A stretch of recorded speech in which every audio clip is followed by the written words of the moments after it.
Obviously, there are a number of Game Awards nominees that I've spent a lot of time complaining about over the past year, whether it's Spider-Man 2, Baldur's Gate 3, Final Fantasy 16, or Diablo 4.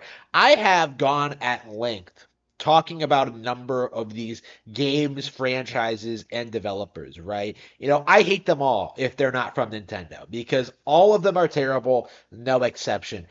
And it's surprising to me every single time this happens, every time the Game Awards comes up with a new show, just how many bad games I fail to talk about. And more often than not, it's mostly because there are a lot of the games that are put forward by the Game Awards are in no way, shape, or form relevant at all. And I think the big example of this in 2023 is Alan Wake 2, right? I knew this game came out. I knew it was a thing.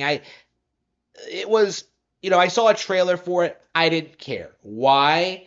Because I am not interested in a game about a novelist who can't finish a book, right? How pathetic is that? That this guy has a career doing one thing, writing books, and can't seem to do it. How pathetic are you, bro? Like, I don't even need to know anything about the plot of the series or like what actually happens in the game. Like, I can't get over that one thing. It is ridiculous. And everything I've heard about Alan Wake 2 seems to indicate that it is probably one of the more woke games of this year. I don't want to say it's like the most woke game, but from my understanding, you don't even play as Alan Wake. It's like nobody cared about Alan Wake when it first came out, and nobody cared about the sequel, right? The game was not good. It wasn't good then, and the sequel wasn't good now. So why, oh why, has it been nominated for the Game Awards?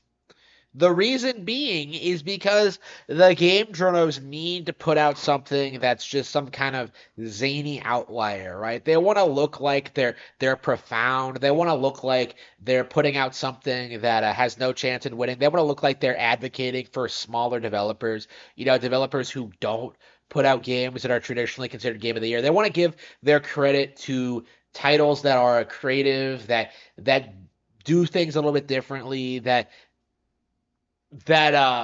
push games in interesting, unique directions, right? But there are dozens of better examples than Alan Wake 2.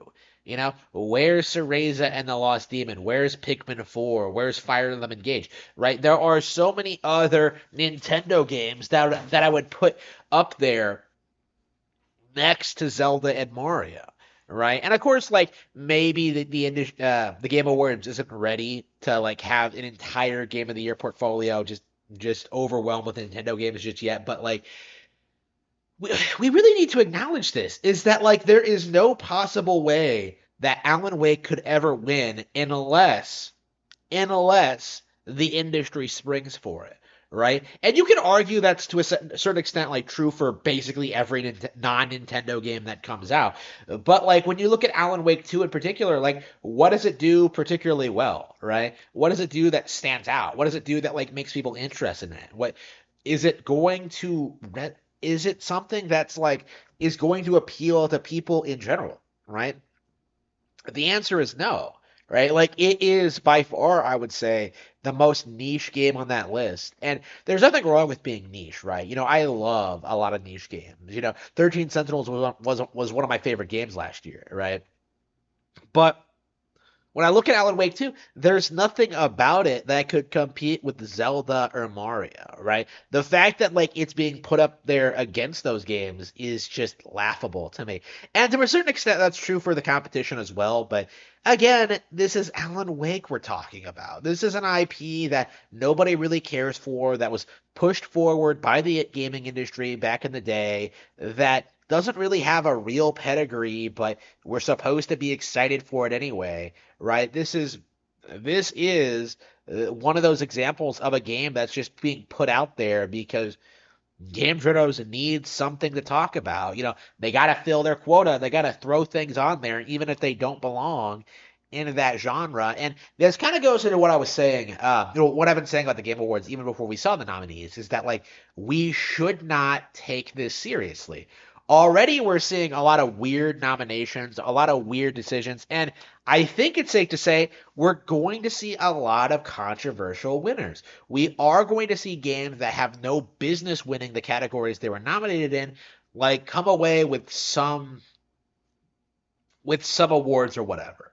Right? I'm sure Baldur's Gate 3 is going to win Best RPG. I'm sure Spider-Man's gonna get like the best voice acting role. I'm sure they're gonna do something with I'm sure like Alan Wake will get something it was nominated for. It's one of the most nominated games for the Game Awards, right? Like it's like okay, but is it gonna win Game of the Year? No. All right. Like it's just not something that people really resonate that strongly with. And I think ideally the Game of the Year nomination should go to games that really speak to a wide range of people that are really innovative, really fresh and original, and really do a lot of things for a lot of people. I, it is meant to be an award that for the mass market, and I just don't see Alan Wake 2 in any way, shape, or form like ever competing with its competitors. It just isn't going to happen. Um, I think in a lot of ways because of this, like Alan Wake is the weakest nominee in that category. Like it's a game I've heard nothing about, right? People meme on like, oh, people stop talking about Baldur's Gate 3 after a month, right?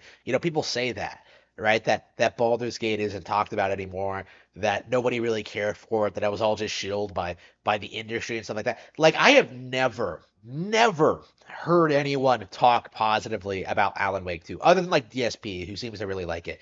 Um, I have never heard anybody with any credibility whatsoever defend Alan Wake 2, right? So as a result of that, like, why exactly, when you're coming up short compared to Baldur's Gate 3 of all things, like you really have to like question like why you're even here. You know what I mean? Like this game is getting mocked by Baldur's Gate 3. Right? Like that, just think about it for a minute. Like the bear banging simulator, Baldur's Gate. It's Alan Wake is losing to that, right? That's how irrelevant it is. That's just how unlikely it is that it's going to be remembered even by next year, right? Like I would argue even now, I would argue for this for most of the nominees, but right now, I think it's safe to say that Alan Wake has just come out and it's already been forgotten. This is a game that will not be remembered, regardless of how many awards it wins. And this is a game that I hope that more people start making fun of and acknowledging as a complete joke.